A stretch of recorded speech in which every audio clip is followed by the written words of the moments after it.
du peuple, votre magazine des informations, traitement et diffusion sur nos chaînes partenaires.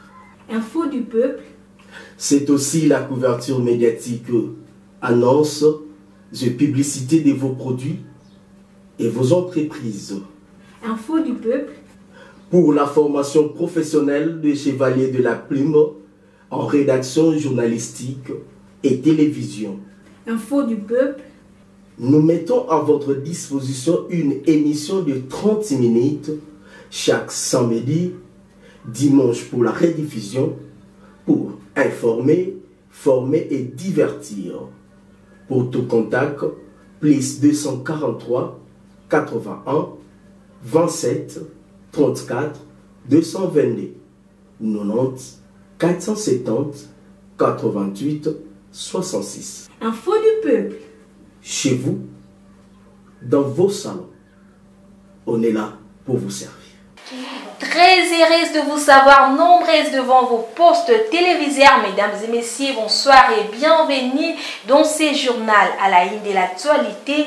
Le président de la République, Félix-Antoine Tshisekedi, instruit le ministre sectoriel concerné à sanctionner les auteurs de mauvaise gouvernance à ces jours après les enquêtes effectuées par l'inspection générale de finances dans les entreprises publiques du pays. Explication avec Ben Kadé 40. Après les enquêtes effectuées par l'inspection générale de finances, IGF en sigle, dans les entreprises et établissements publics du pays, un rapport issu de ces enquêtes a été publié et déposé à la présidence de la République. Sur base de cela, plusieurs faits de détournement et de mauvaise gouvernance ont été reportés. Dans un communiqué médiatique, le cabinet du président de la République, Félix-Antoine Tshisekedi Tshilombo, indique: membres du gouvernement ainsi que des mandataires publics au sein des entreprises du portefeuille de l'État, des services et établissements publics, que lors de la 8e réunion du Conseil des ministres qui s'est tenue le 18 juin, Son Excellence, Monsieur le Président de la République, chef de l'État, a, sur fond des conclusions de l'Inspection générale des finances, IGF, dénonçant de graves constats de mauvaise gestion au sein de certaines entreprises, des établissements et services publics, instruit les ministres sectoriels concernés à prendre des mesures conservatoires nécessaires en vue de mettre hors d'état de nuire les auteurs de cette mauvaise gouvernance.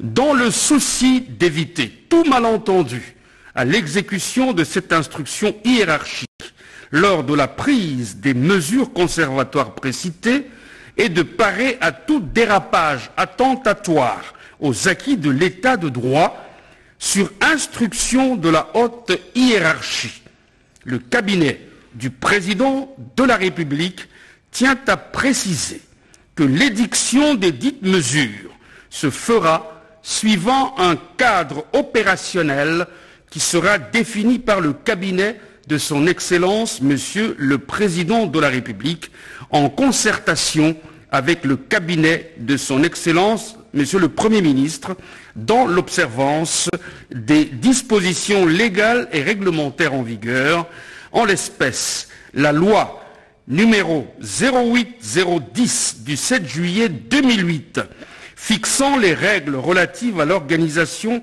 et à la gestion du portefeuille de l'État, la loi numéro 08009 du 7 juillet 2008 portant dispositions générales applicables aux établissements publics, le décret numéro 13055 du 13 décembre 2013 portant statut des mandataires publics dans les entreprises du portefeuille de l'État et le décret numéro 13056 du 13 décembre 2013 portant statut des mandataires publics dans les établissements publics selon le cas.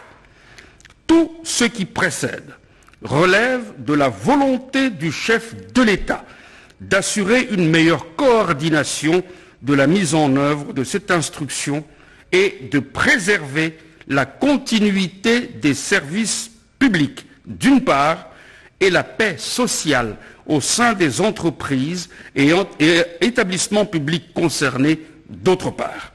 Les ministres sectoriels concernés par ces mesures conservatoires seront incessamment tenus informés de ce cadre opérationnel pour exécution. Fait à Kinshasa le 20 juin 2021, Guilain Nyembo-Mbouizia, directeur de cabinet. Signalons par ailleurs que, selon le porte-parole du chef de l'État, le ministre sectoriel concerné par ces mesures conservatoires seront incessamment tenus informés de ces cadres opérationnels pour exécution.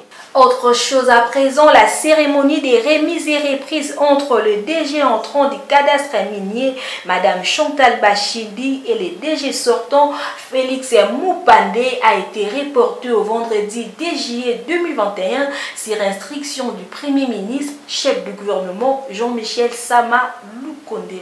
Alécresse Kabantou nous fait le point. Suivez. Initialement prévu pour le 17 juin 2021, tel que notifié par la ministre de Mines, Mme Antoinette Samba Kalambay, en date du 26 mai 2021. Après examen minutieux de ce dossier, la cérémonie des remises et reprises entre le DG entrant du cadastre minier, Mme Chantal Bachidi, et le DG sortant, Félix Moupandé, a été reportée au vendredi 10 juillet 2021, sur instruction du Premier ministre Jean-Michel Samba Lukonde, nommé depuis janvier 2019 sur ordonnance présidentielle. Madame Chantal Bachidi a tenu à fixer l'opinion sur la situation qui prévaut au cadastre minier, un des services du ministre de Mines. Il y avait une ordonnance pour les cadastres miniers, pour les CSC, pour les SAMAP, pour les services géologiques nationaux et pour les CRM. Je ne sais pas pour quelle raison le ministre des Mines à l'époque a notifié aux 4 autres responsables des services que je viens de citer, les a mis en place et il a mis de côté l'ordonnance me nommant au cadastre minier. Ce n'est qu'avec l'arrivée de son Excellence Mme Samba Kalambay que finalement elle a examiné les dossiers. Elle a trouvé qu'il y avait des illégalités par rapport au fait qu'on a refusé de me notifier sans motif cette ordonnance et c'est comme ça qu'elle m'a notifié le 26 mai 2021 l'ordonnance me nommant directeur général du cadastre minier. Donc à ce niveau ici, je suis muni et d'une ordonnance présidentielle me nommant directeur général et de la notification. Les DG entrants du cadastre minier, Mme Chantal Bachidi, interpelle les autorités compétentes pour mettre un terme à ces manœuvres qui a connu 3 reports. En justice, la conférence épiscopale nationale du Congo dit non à l'instrumentalisation de la justice de nos jours. Les cardinaux, archevêques, évêques et administrateurs apostoliques, membres de la CENCO, ont fait bloc contre l'instrumentalisation de la justice. Alécresse Kabantou pour ce commentaire. Suivez. Réunis à Kinshasa du 14 au 18 juin 2021, en assemblée plénière ordinaire, les cardinaux, archevêques, évêques et administrateurs apostoliques, membres de la conférence épiscopale nationale du Congo, ont fait bloc contre l'instrumentalisation de la justice par le gouverné et les gouvernants, énumérant les défis à relever pour une cohésion nationale. La CENCO dénonce la justice congolaise qui, par sa nature, est devenue un espace de règlement des comptes. Sur le plan de la justice et des droits humains, la justice est un des piliers d'un état de droit et grandit la nation. Par contre, dans notre pays, elle continue à être mal rendue, gangrénée par la corruption et instrumentalisée par les politiques. Pour beaucoup de nos compatriotes, l'appareil judiciaire est perçu comme une officine de combine, un espace de règlement des comptes et de cautionnement des injustices. La corruption, hélas, semble être le principal moyen pour gagner un procès. Par ailleurs, le droit cède la place au clientélisme, au régionalisme, au tribalisme et au népotisme. La cohésion nationale est ainsi mise à mal, particulièrement quand la justice est exploitée pour écarter les concurrents politiques. La CENCO invite la communauté internationale d'appuyer les projets promoteurs de la cohésion nationale. En vertu de son ministère pastoral et prophétique, la CENCO lance un appel à une cohésion nationale pour un Congo stable où règne la justice. Toujours dans le même chapitre, le gouverneur de Kinshasa, Jean-Tini Ngobila, prévoit des amendes partant de 10 000 à 2 millions de francs congolais pour toute contrevenant aux mesures prises pour lutter contre la pandémie. C'est lundi 21 juin 2021 qui jusqu'ici est le épicentre de la pandémie dans le pays. Nomi Lubengu revient encore dans ses commentaires. Regardez. Dans un arrêté signé ce lundi 2021, le gouverneur Ngobila a décidé de renforcer certaines mesures prises pour lutter contre la propagation de la COVID-19 à Kinshasa, qui jusqu'ici est l'épicentre de la pandémie dans le pays. Pour faire appliquer les dites mesures renforcées, l'autorité urbaine a cet effet prévu des amendes partant de 10 000 à 2 millions de francs congolais pour tout contrevenant. Par ailleurs, les amendes qui accompagneront les mesures prises par le gouverneur de la ville-province de Kinshasa pour défaut de port du masque, 10 000 francs congolais, couvre-feu, 50 000 francs congolais, taxi-moto avec plus d'un passager, 20 000 francs congolais, transport public dépassant 50% des capacités d'accueil et avec passagers debout, 5 000 francs congolais, restaurant dépassant 50% de la capacité d'accueil, de 100 000 francs congolais à 1 million de francs congolais, ouverture terrasse, bar, 10 000 francs congolais pour les clients et de 100 000 francs congolais à 1 million de francs congolais pour les propriétaires. Ouverture boîte de nuit, 10 000 francs congolais pour les clients et de 200 000 francs congolais à 2 000 francs congolais pour les propriétaires. Organisation des deuils et de veillées mortuaires, 500 000 francs congolais si ces derniers sont organisés dans une salle ou un funérarium. Celui-ci sera fermé pour une durée de 15 jours et les propriétaires sera punis d'une amende allant de 500 000 francs congolais à 1 million de francs congolais. Pour les manifestations de plus de 20 personnes, 200 000 francs congolais à 1 million de francs congolais à charge de l'organisateur de la manifestation et les propriétaires du lieu d'organisation des manifestations sera puni d'une amende de 1 million de francs congolais à 2 millions de francs congolais. Et en cas de non-respect de mesures barrières par une église, celle-ci sera fermée pour une durée de 15 jours. Signalons par ailleurs que c'est depuis le début de ce mois de juin que les autorités sanitaires congolaises ont annoncé la survenue de la 3e vague de la COVID-19 en République démocratique du Congo. Place à l'opinion de Ben Kadé Kabantou de ces jours à la présentation à l'Égresse Kabantou. Regardez.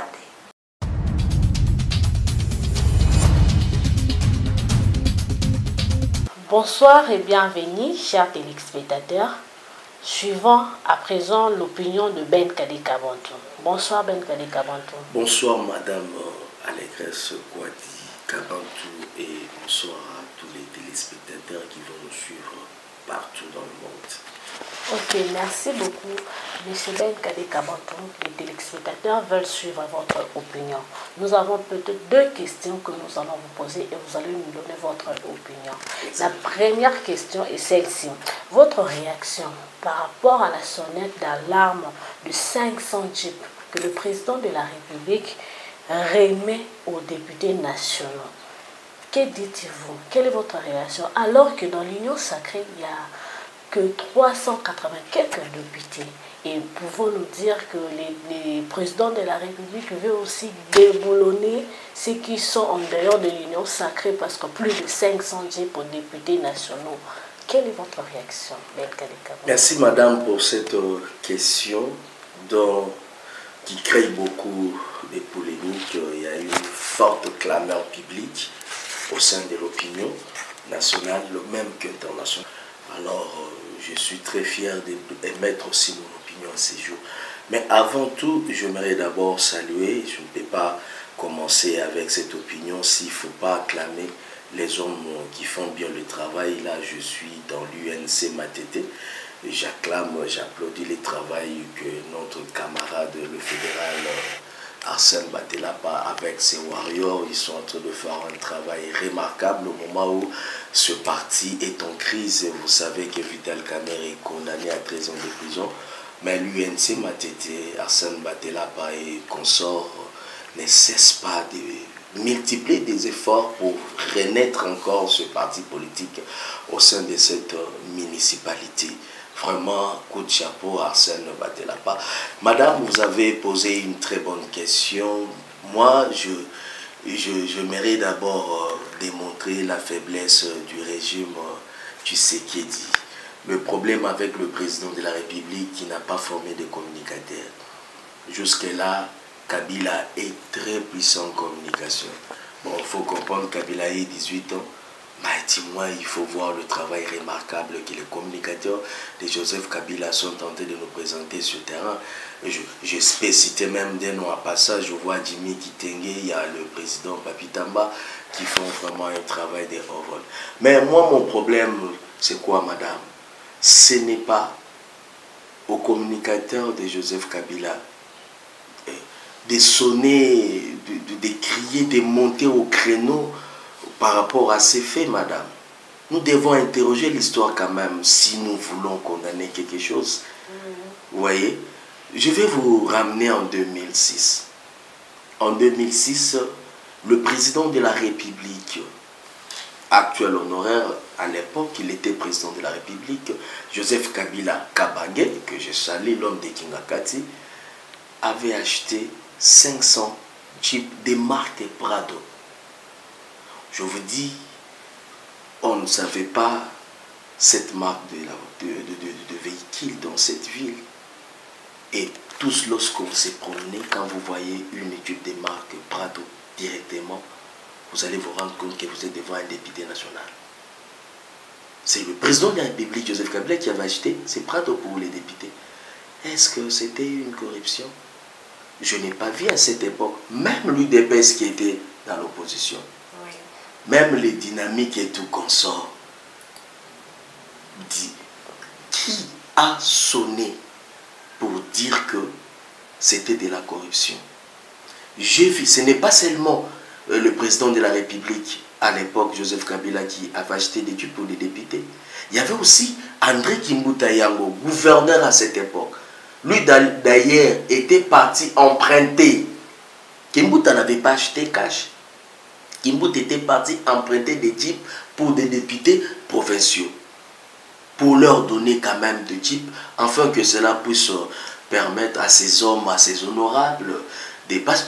Est-ce que vous savez qu'il y a des députés nationaux dans cette législature qui se rendent, madame, au palais du peuple en utilisant des motos comme moyen de transport?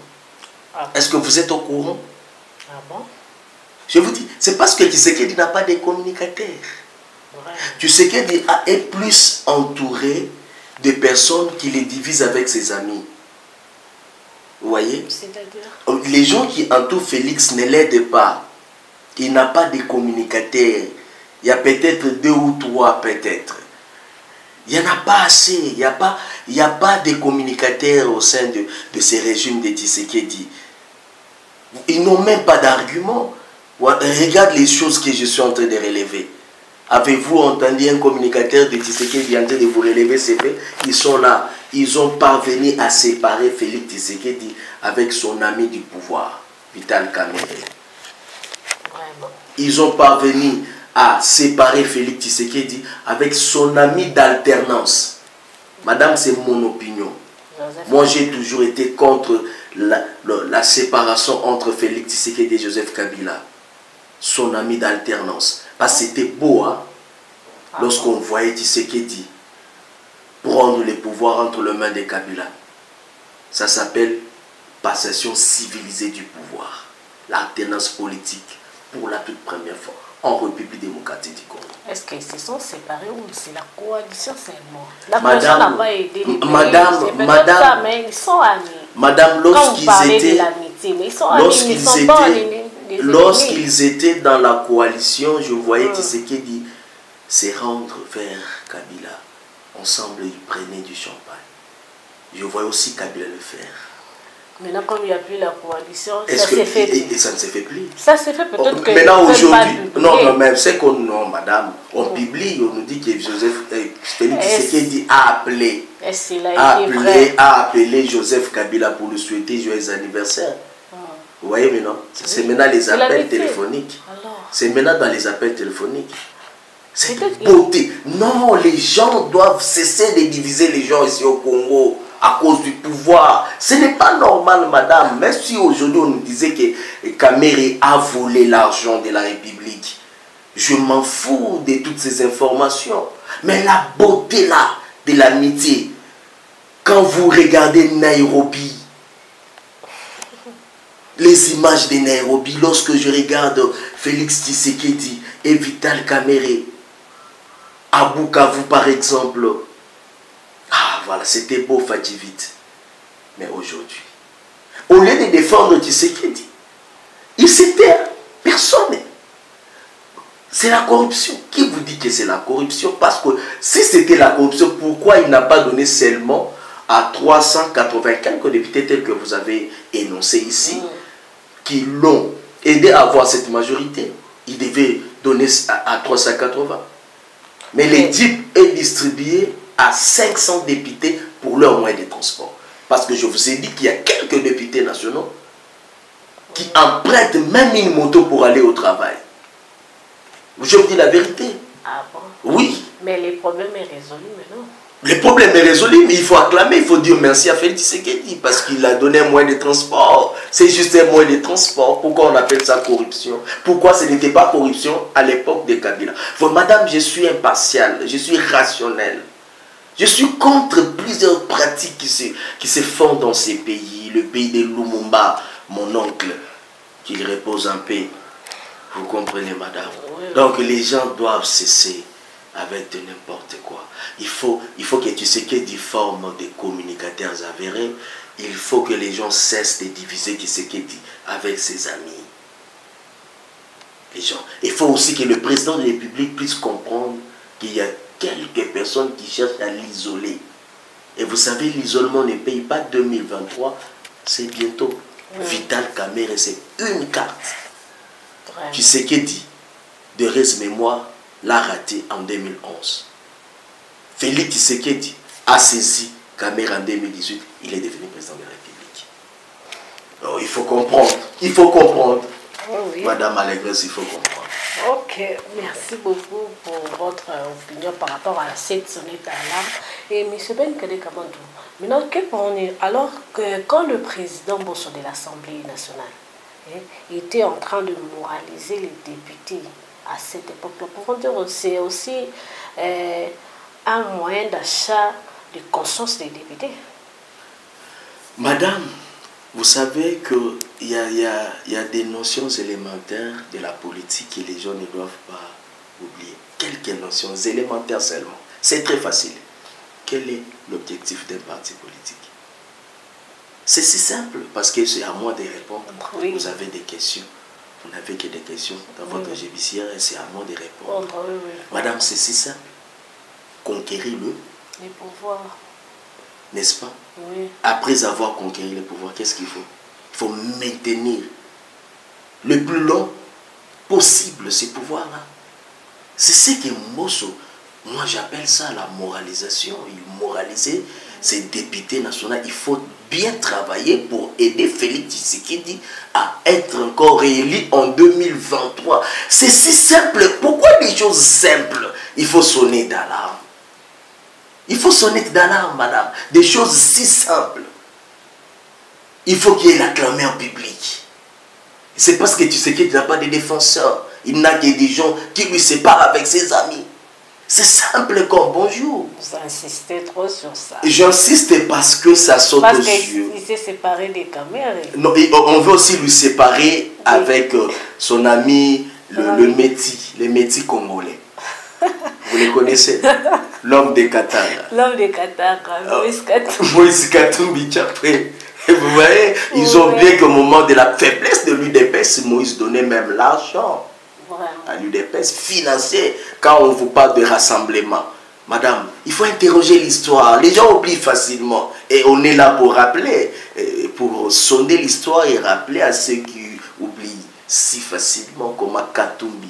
Vous voyez, même le congrès de l'UDPS a été financé par Katumbi. Mais aujourd'hui, on fait encore séparer Tshisekedi avec Katumbi pour l'isoler, qu'il soit nous seuls. C'est notre pouvoir. Qui vous a dit ça? Le pouvoir, c'est pour les Congolais. Le pouvoir, c'est le peuple congolais. C'est le peuple souverain qui donne le pouvoir à un chef. Comme Félix Tshisekedi, le peuple a élu Tshisekedi en 2018. Il a donné à Tshisekedi ce pouvoir. Et le pouvoir, c'est pour le peuple. Ce n'est pas pour vous des individus qui veulent isoler Tshisekedi. Séparer Tshisekedi de ses amis, ce n'est pas une très bonne chose. Voilà pourquoi Ben Kadeka Bantoua Séjour a voulu aussi monter au créneau pour expliciter le fait. Ok, merci M. Ben Kadeka. C'est moi qui vous remercie. Je remercie toute l'équipe de la rédaction du magazine Info du Peuple et notre héros d'alors, Jonathan Toutal. Ok, merci beaucoup. Au revoir. Au revoir. Rendons-nous à Provence. Le gouverneur du Haut-Katanga, Jacques Yaboula Katoué, s'est rendu au village Kitemena pour visiter la construction d'une nouvelle entreprise minière Souria Mining dans le territoire de Kambov, c'est lundi dernier. Marielle Kabouba nous en dit un peu plus. Regardez. À son arrivée sur le site du village Kitemena, 35 km de la ville de Likasi, sur la route de Kilela-Balinda, dans le territoire de Kambov, Jacques Yaboula Katoué s'est fait escorter par les travailleurs de cette entreprise. Il sera par la suite accueilli par l'administrateur du territoire de Kambov et va recevoir les honneurs de police nationale congolaise, avant de passer en revue hebdomadaire des circonstances. Prenant la parole, les représentants de Souria Mines appellent les tableaux de ce qui sera cette entreprise minière. Une première pour ces coins du territoire, Kambov, qui produira annuellement 30 000 tonnes de cuivre carton et 6 000 tonnes de colbats. Elle veut impacter la sociale des habitants du village Kitemena en offrant 1000 emplois directs et 1500 emplois indirects. Elle construira un camp des agents, un hôpital, une école, un centre récréatif où elle va reconnecter le village à son réseau électrique. Ce projet aura un impact considérable sur le plan socio-économique. Et cela va accompagner la volonté du président de la République, chef de l'État, tout en soulignant ici le développement d'un partenariat gagnant-gagnant. Dans son mot, le gouverneur a voulu que ce partenariat soit gagnant-gagnant, comme le veut le président de la République Félix Antoine Tshisekedi, et a demandé à Souria Mines de recourir à la main de nos locaux à ses engagements. Nous sommes très contents, très heureux de vous accueillir sur notre terre et de souhaiter à ce que le travail se fasse convenablement, qu'on ait une usine qui va permettre de développer la région. En ce qui nous concerne, nous, autorités, vous avez notre soutien et nous avons le devoir de vous accompagner, de voir ce projet réussir. Et nous sommes là pour ça. C'est la mission qui nous a été confiée par le commandant suprême, le président de la République, Félix Antoine Tshisekedi, parce que nous voulons réduire la pauvreté de nos populations qui sont assises sur des minéraux et sur des terres riches. Vous avez toute notre bénédiction et vous avez la promesse d'un accompagnement ferme du gouvernement provincial. Pour la suite, le gouverneur de la province aura la première déposé la première pierre de construction de l'entreprise Souria Mines sous les acclamations présentes à la cérémonie. Les chefs traditionnels ont aussi béni les projets juste après le nom indien du Katanga, accompagné des députés nationaux élus du territoire de Kambov et des membres de son gouvernement pour visiter la concession de Souria Mines, la guidance des responsables de cette entreprise. Page rose dans ces magazines d'information, la rédaction du magazine Info du Peuple, à ces jours submerveillés et roses, souhaite un crémeux anniversaire à Maman Pasteur Sarah Moufouka Kwadi. Longévité et bonheur soit ton partage. Regardez. N'oublie pas de dire merci à Jésus qui t'a laissé vivre jusqu'à ce jour. Une année de plus, pas fait ta caca. Aujourd'hui c'est ton jour. Nous nous sommes décidés de te faire le bonheur que tu mérites. Tu vaux tellement pour nous que le monde est sans rang. Le dire avec exactitude. Nous mettons tout ensemble, nos cœurs y compris. Poto Salobola, en ce jour si spécial. C'est nos cœurs qui te parlent. Nous te souhaitons tous les bonheurs du monde. Longévité, prospérité. Oumela. We love you so much. Love you so much. La bastati basolis na biso lelo. Kakayo na yo. Love you so much. Mesdames Mesdames et messieurs, c'est la fin de ce journal. Si vous l'avez aimé, dites un grand merci à l'équipe rédactionnelle. Derrière la caméra, Jonathan Loututala. Quant à moi, je vous dis au revoir et à la prochaine.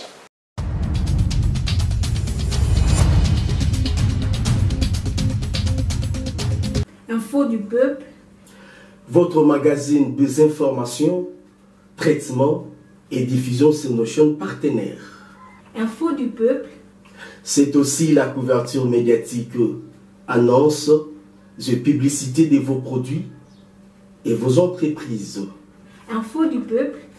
Pour la formation professionnelle des chevaliers de la plume en rédaction journalistique et télévision. Info du peuple.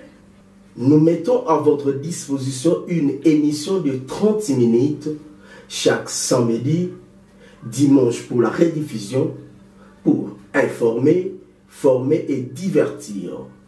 Pour tout contact, plus 243 81 27 34 222 90 470 88 66. Info du peuple.